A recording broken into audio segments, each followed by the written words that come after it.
જે કોઈએ ફક્ત શરણ દીક્ષા જ લીધી છે તો એની સેવામાં પહોંચવાનો કેટલો અધિકાર છે? જો કોઈ વાર ઘરમાં જેને બ્રહ્મસંબંધ પ્રાપ્ત કર્યું છે તે વ્યક્તિને રાજભોગ આવ્યા પછી બહાર જવાનું થાય તો શરણ દીક્ષા પ્રાપ્ત કરનાર વ્યક્તિ શયન સુધીની સેવાનો ક્રમ પહોંચી શકે? આ વાત નિત્ય સંદર્ભમાં નથી, પરંતુ કોઈ પરિસ્થિતિવશ આવી પડે તેના સંદર્ભમાં છે. હું તો તમને જો મારી વાત બતાવી શકું અને અમારા ગોસ્વામી પરિવારની તમને વાત બતાવી શકું કે અષ્ટાક્ષરની દીક્ષા મેં ક્યારે લીધી મને ખ્યાલ નથી. મોટાભાગે 30મે દિવસે મારા દાદાએ મને અષ્ટાક્ષરની દીક્ષા આપી હશે, કેમ કે તે વખતે ઘરમાં વડીલે જ હતા. અને બ્રહ્મસંબંધની દીક્ષા મને મળી હતી જે વખતે હું 15 વર્ષનો થયો ત્યારે. અને તેના પહેલાં ફક્ત અમારા ઘરમાં જ્યારે કોઈને બ્રહ્મસંબંધ અપાતું ત્યારે મને એમ કહેવામાં આવતું કે તમે આગા ખસી જાઓ, બ્રહ્મસંબંધ આપવામાં આવે છે. અને અમને ચરણારવિંદમાં તુલસી સમર્પવાની નહોતી મળતી, બાકી ઠાકોરજીને જગાડવું, પોઢાવવું, ભોગ ધરવા, શણગાર ધરવા, જન્માષ્ટમી પર્યંતના શણગારની મને સેવા મળતી હતી. અને અમારે ત્યાં મળે છે એવું નહીં, દરેક ગોસ્વામીના ઘરમાં એ જ વ્યવસ્થા હોય છે કે જનોઈ પછી અમારે ત્યાં બ્રહ્મસંબંધ આપવામાં આવે. કેમ કે જનોઈ જે દીક્ષા છે, બ્રહ્મસંબંધને પણ આપણે દીક્ષા તરીકે લઈએ તો આપણે એક એવો ભાવ છે કે બ્રહ્મસંબંધ દીક્ષા પછી બીજી કોઈ દીક્ષા ન લેવાય. એટલે જનોઈની દીક્ષા લીધા પછી બ્રહ્મસંબંધ દીક્ષા લેવાય. અને વિવાહ પણ આપણે ત્યાં દીક્ષા હોય છે. તેથી વિવાહ થઈ જાય ત્યારે અમારે ત્યાં પાછો એવા છે કે અમે કન્યાને લાવીએ અને કન્યાને ઠાકોરજીની સામે લઈ જઈએ અને એને બ્રહ્મસંબંધ આપવામાં આવે. જો એને પિયરથી બ્રહ્મસંબંધ ન હોય ત્યારે પત્ની સાથે અમે ફરીથી બ્રહ્મસંબંધ લેતા હોઈએ છીએ, રિવાઈવ કરતા હોઈએ છીએ.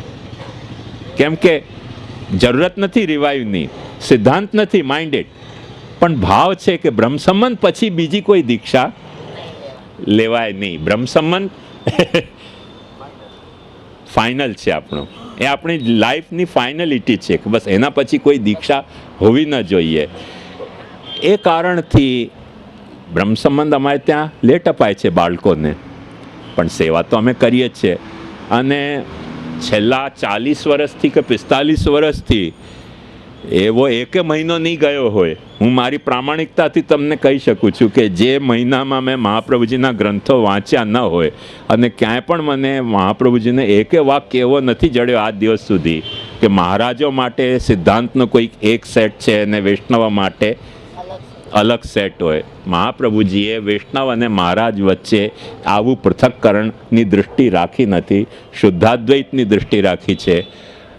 એક તમને રિમાર્કેબલ વાત બતાવું, તમને ખરેખર વિસ્મય થશે કે જેટલા સંપ્રદાયો છે મોટે ભાગ કે એમાં ગુરુની કાબેલિયત અને શિષ્યની કાબેલિયતના પેરામીટર નોખા હોય છે. ગુરુને સંન્યાસ લેવું પડે, યોગ સાધવું પડે, સાધતા હોય કે ન સાધતા હોય જુદી વસ્તુ છે, વૈરાગ્ય સાધવું પડે, શિષ્યને તે ન સાધવું પડે. હમણાં જેમ સ્વામિનારાયણ પંથ ચાલ્યો છે તો એમના ગુરુઓ બ્રહ્મચારી હોય છે, શિષ્યો બ્રહ્મચારી નથી હોતા. જૈનમાં ગુરુઓ સંન્યાસી હોય છે, શિષ્યો સંન્યાસી નથી હોતા, શ્રાવક નથી સંન્યાસી હોતા. દરેક સંપ્રદાયમાં ગુરુ અને શિષ્યના ક્વોલિફિકેશન નોખા નોખા છે. મહાપ્રભુજીએ 2 ક્વોલિફિકેશન નથી રાખ્યા. ગુરુની ક્વોલિફિકેશન શું રાખી છે? કૃષ્ણ સેવા પર. વૈષ્ણવને જરૂરત છે કે નહીં કૃષ્ણ સેવા પરતાની? દંભાથી રહિત હોવું જોઈએ. તો શું વૈષ્ણવ દંભ કરી શકે ને ગુરુ ન કરી શકે? એવું તો નહીં, વૈષ્ણવે પણ દંભાથી રહિત હોવું જોઈએ. શ્રી ભાગવત તત્વજ્ઞ, ભાગવતનું તો આપણે નિરંતર શ્રવણ મનન કીર્તન કરવું એ બાળકને માટે એક ક્વોલિફિકેશન છે ને વૈષ્ણવ માટે. મહાપ્રભુજીએ ડિફરન્સ નથી રાખ્યો ક્વોલિફિકેશનમાં. ગુરુ અને વૈષ્ણવમાં કોમન ક્વોલિફિકેશન રાખ્યા છે. આપણા સંપ્રદાયનો એક રિમાર્કેબલ પાસો છે જે તમારે ધ્યાન રાખવો જોઈએ કે 2 જાતના ક્વોલિફિકેશનના સેટ નથી રાખ્યા, સિંગલ સેટ છે ક્વોલિફિકેશનનો. ગુરુ પણ એવા જ હોવા જોઈએ અને શિષ્ય પણ એવા જ હોવા જોઈએ. કૃષ્ણ સેવા પર હોવા જોઈએ, દંભાદી રહિત હોવા જોઈએ, ભાગવત તત્વજ્ઞ હોવા જોઈએ, ભાગવત તત્વને જાણકારો. તો એ રીતે તમે જો સમજશો તો તમને ખ્યાલ આવશે કે તો મહાપ્રભુજી કેવી રીતે સેવામાં કે ક્યાંય પણ તમે પોતે ગ્રંથ વાંચીને જોઈ શકો છો કે ક્યાંય એવો ભેદ જણાવવામાં આવ્યો નથી. એટલે જો અમે આવી રીતે સેવા કરી શકતા હોઈએ તો તમે કેમ ન કરી શકો? અને જો તમે કોઈ કારણથી ન કરી શકતા હો તો એ કારણ પૂછો, શું છે, શા માટે નથી કરી શકતા? તો એ અમારા ઉપર પણ લાગુ થવો જોઈએ કે અમને બ્રહ્મ સંબંધ ન હોય તો અમને સેવાનો છૂટ ન મળવો જોઈએ. અમને તો સેવા કરવામાં છૂટ આપે જ છે. બાળકો નાના નાના હોય છે, અમારા કંઠી લઈને સેવામાં નહાય જ છે. મૂળ મુદ્દાની વાત શું છે કે જે માણસ પોતે પુષ્ટિ માર્ગમાં દીક્ષિત થયો હોય અને એને બ્રહ્મ સંબંધ ન લીધું હોય કે એને ન આપવામાં આવ્યું હોય તેને સેવા અધિકાર નથી હોતો. પણ જે પુષ્ટિ પરિવારમાં જન્મ્યો છે, જેને ઘેર ઠાકુરજી બિરાજી રહ્યા છે, જે એ પરિવારમાં વડીલ છે, એના સમર્પણમાં આનો લિસ્ટ છે કે નહીં? દારા છે, આગાર છે, પુત્ર છે, આપ્ત છે, વિત્ત છે, બધું જ તો આવી ગયું. તો એ સમર્પિત જ છે. હવે સમર્પિત હોવાને કારણે એ સેવામાં ભાગ લઈ શકે છે. જે પોતાની રીતે સમર્પિત થવા માગતો હોય પર્સનલ કેપેસિટીમાં, એને પછી બ્રહ્મસંબંધ લીધા વિના સેવામાં અધિકાર નથી આપવામાં આવતો. મુખ્ય મુદ્દો એ છે. એક વાત આ ખાસ સમજવી જોઈએ. દાખલા તરીકે તમે આ ક્લબોમાં અને પ્રોગ્રામો થાય છે, મમ્મી પપ્પા મેમ્બર હોય તો છોકરાઓ જઈ શકે કે ન જઈ શકે? મિસ્ટર એન્ડ મિસેસ લખ્યું હોય પણ મિસ્ટર એન્ડ મિસેસમાં માસ્ટર ન જઈ શકે? શું જઈ શકે ને ભાઈ? ટેણિયાને ક્યાં મૂકીને જશે? ક્લબમાં જવાનું છે તો લઈને તો જશે ને સાથે. તેમ સેવામાં જાય છે મમ્મી પપ્પા, એ સમર્પિત છે તો એમના છોકરાઓ સમર્પિત છે તો એ એમના પોતાના માતા પિતાના, આ તો ક્લબની વાત કર્યો છું, આર્મીના છોકરાઓ, આર્મીના સોલ્જરના છોકરાઓ કેમ્પમાં જઈ શકે છે કે નથી જઈ શકતા? કેન્ટોનમેન્ટમાં. હવે આપણે કહીએ કે એ ક્યાં આર્મીના છે, એ ક્યાં એરફોર્સના છે, એમને ઘૂસવા દો તો અમને ઘૂસવા દો. નહીં, તમને નહીં ઘૂસવા દેવામાં આવે. જ્યાં સુધી તમે આર્મીમાં રિક્રુટ ન થાઓ ત્યાં સુધી કેન્ટોનમેન્ટ એરિયામાં સિવિલિયનને એન્ટ્રીની છૂટ નથી. પણ જે એમના આર્મીના સોલ્જરની વાઈફ હશે કે આર્મીના સોલ્જરના બચ્ચાઓ હશે, એમને કંઈ મિલિટરીમાં રિક્રુટ થાય તો જ કેન્ટોનમેન્ટ એરિયામાં ઘૂસવાને રહેવું મળે, એવું હોય છે? નથી હોતું. એટલે બાય ડિફોલ્ટ ત્યાંના હોવાને કારણે ત્યાં જઈ શકે છે. એક્ઝેક્ટ એ રીતે જે બ્રહ્મ સંબંધ લઈને સેવા કરી રહ્યો છે તેના પરિવારના લોકો સેવામાં જઈ શકે છે. જે પોતાની પર્સનલ કેપેસિટીમાં સેવા શરૂ કરવા માગે છે તેને બ્રહ્મ સંબંધ લીધા વિના સેવા કરવાની છૂટ નથી. એ આપણે ત્યાંનો મૂળ વિવેક છે. વ્યક્તિને રાજભોગ એટલે મને લાગે છે તમારા પ્રશ્નનો ખુલાસો થઈ ગયો. કોણે કર્યો આ પ્રશ્ન? છે? હા, ખુલાસો થયો ને? હા. રાજભોગમાં ઠાકુરજીની સન્મુખ બધી જ સામગ્રી સિદ્ધ થઈ છે. તે સન્મુખ કરવી કે થાલ સાજી, ફક્ત થાલ જ સન્મુખ કરવો? પદો ગાઈને જુઓ, તમને બધી ગાઈડલાઈન મળશે કે એમાં તપેલાનું ક્યાંક વર્ણન આવે છે. જૂના જમાનામાં તો એક વાત સમજો કે ઘરમાં કોઈ મહેમાન આવ્યો ને અને તપેલો આગળ રાખીએ તો ઇન્સલ્ટ માનતો. આ તો બુફે સિસ્ટમ ઇન્ટ્રોડ્યુસ થઈ એટલે આપણે તપેલા સજાવતા હોઈએ છીએ. તો આપણે જે તપેલા સજાવીએ છીએ એ આપણે પુરાની જમાનાની આપણે ઠાકુરજી માટેની આપણે બુફે સિસ્ટમ પ્રોવાઈડ કરી છે. અને એ આ અન્ડરસ્ટેન્ડિંગ માટે કેમ, એનું કારણ સમજો. કેમ કે બુફે સિસ્ટમ શા માટે પોપ્યુલર થઈ? તમને શું ગમે છે, શું નથી ગમતું મને ખબર પડતું નથી. જે તમને ન ગમે તે વધારે આપી દઉં ને અને ગમે તેના માટે ટીલીલી કરીને ચાહે છે, જોઈએ છે કે એને બીજાને જ પીરસી આવું.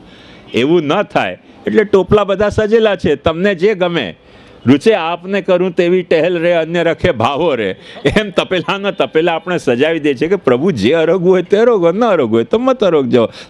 તપેલા બધા આપની સામે છે. આપણે ત્યાંની પુરાની બુફે સિસ્ટમ છે, થાળીની સિસ્ટમ નથી.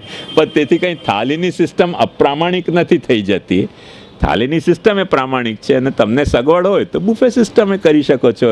એ તો અપ ટુ યુ કે તમારે કઈ જાતની સગવડ છે.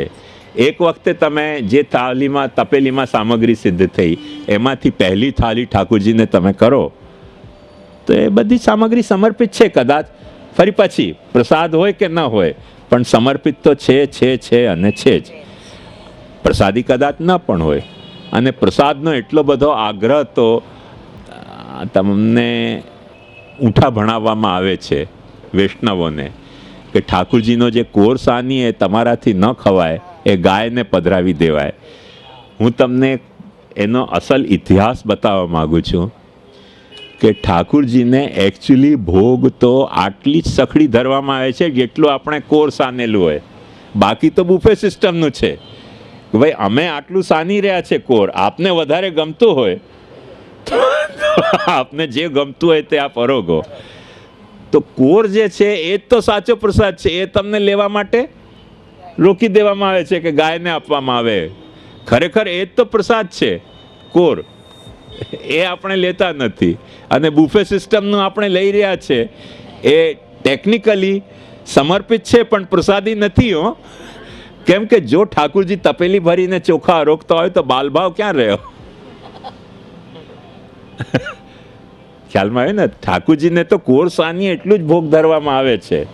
બાકી તો બુફે સિસ્ટમથી જે આપને રૂચે તે રોગો, જે બધું જ આપની સામે છે. ઘરમાં જે કંઈ રાંધ્યું છે અમે, એ આપને માટે તૈયાર છે. હવે જે રીતે આપને રૂચે, જેટલું રૂચે, એ એટ યોર લિબર્ટી, એ રીતે આપણે ઠાકુરજીની સામે સજાવીએ છીએ. એનો ખોટો અર્થ આપણે એમ સમજી ગયા કે તપેલા ભરીને ઠાકુરજીને ભોગ ધરવાની જરૂરત છે, આ સાઈડમાં આવવું, અને બીજી સાઈડમાં આવું કે જે કોર સાનવામાં આવે છે તેનો પ્રસાદ લેવાય જ નહીં, એ તો ગાયને આપવામાં આવે. અમારે ત્યાં તો એવો નિયમ છે કે અમારા ગોસ્વામી બાળકો પણ અમને બહુ સગાવાલા ન લાગતા હોય તો અમે કોર સાનેલો એમને પણ ના આપીએ, અમે જ લઈએ. ફેમિલી સિવાય બીજો કોઈ લે નહીં, કેમ કે એ સમર્પિતના એડિશનમાં પ્રસાદી પણ છે અને બાકી બધું પ્રભુને સમર્પિત છે. સમર્પિતનો બધાને જ અધિકાર છે. અમારો એવો અભિગમ છે અને શાસ્ત્રનો પણ અભિગમ એવો જ છે.